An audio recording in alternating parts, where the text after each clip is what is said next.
Good morning, friends. This morning session is dedicated to class 10 literature. Though this poem is for class 10, but it teaches us a great lesson for everyone, all of us. So it is meant for everyone who really understands the mystery of the grief of losing some valued possession.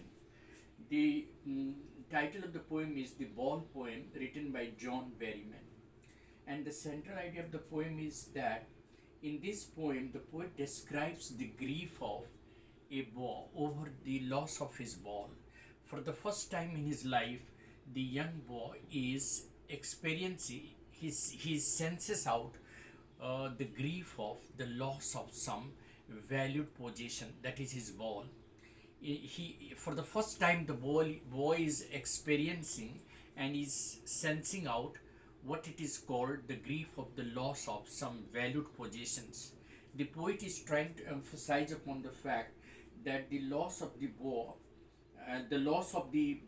for the boy is a materialistic loss, but the poet wants to emphasize that the boy has to learn the first responsibility of experiencing the grief of loss of some valued possession in this materialistic world.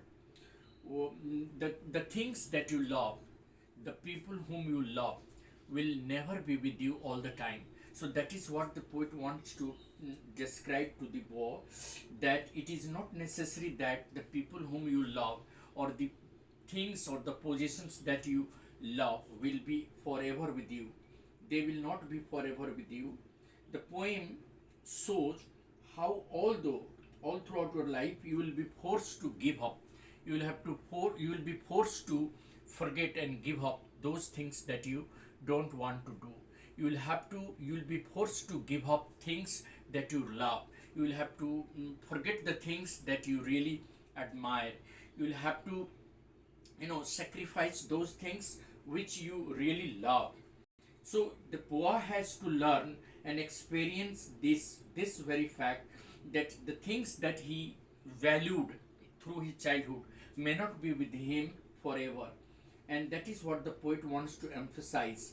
You don't want to actually give up those things that you really love, but you will be forced to give up. You will have to get them and you have to get on with your life. So the poet, inspires and teaches us to be strong enough to stand up and get on with your life despite all these losses.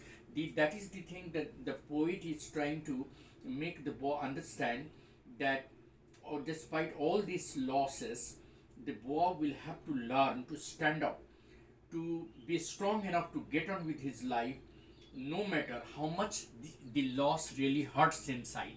He has to get on with that loss.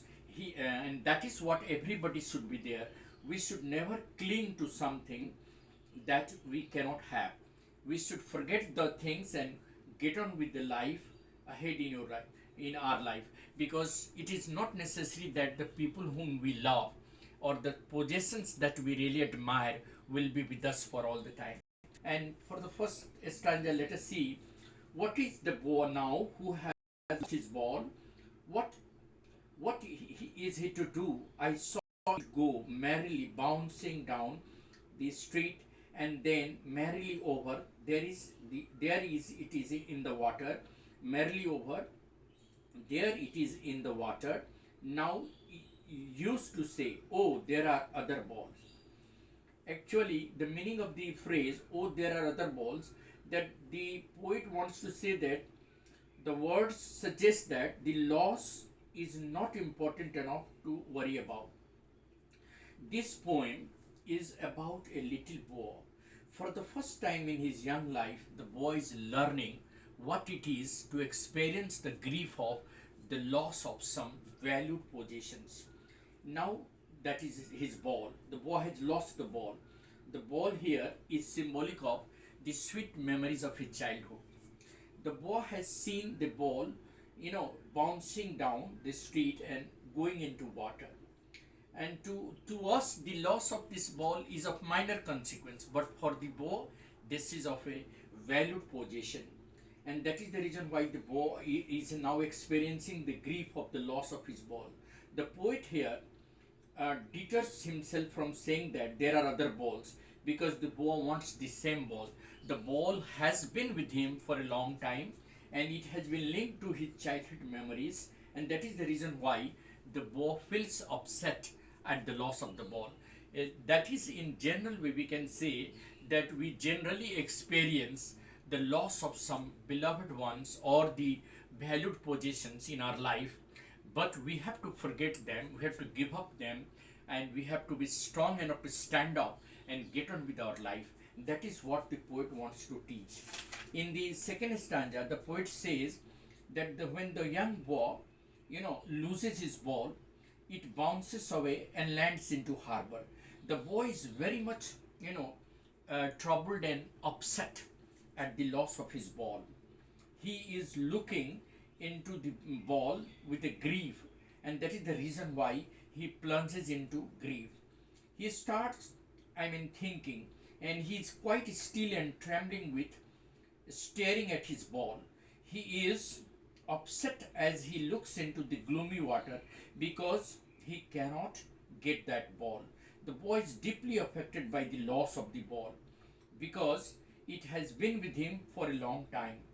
What when the ball has bounces back into the water, his childhood memories flashes back in front of him.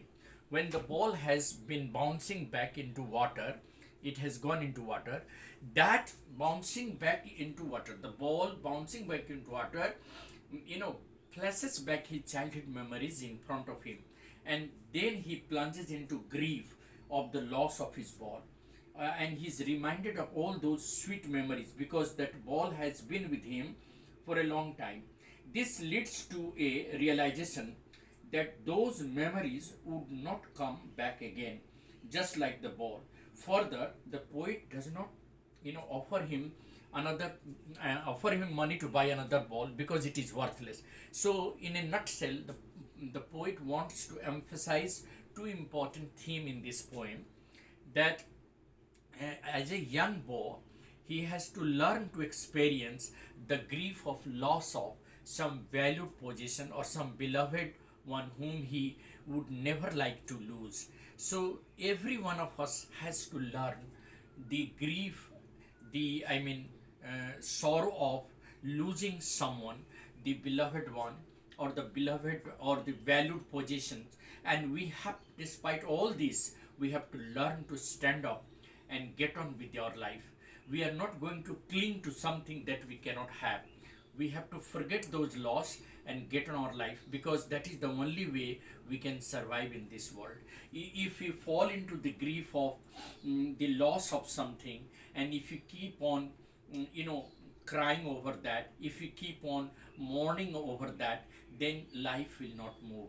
Life has to get on. So everyone has to learn and experience the grief of loss of some valued possessions, and every one of us has to get on. We have to be strong enough to face these loss, and then to move ahead in life, never to cling to something that we cannot have.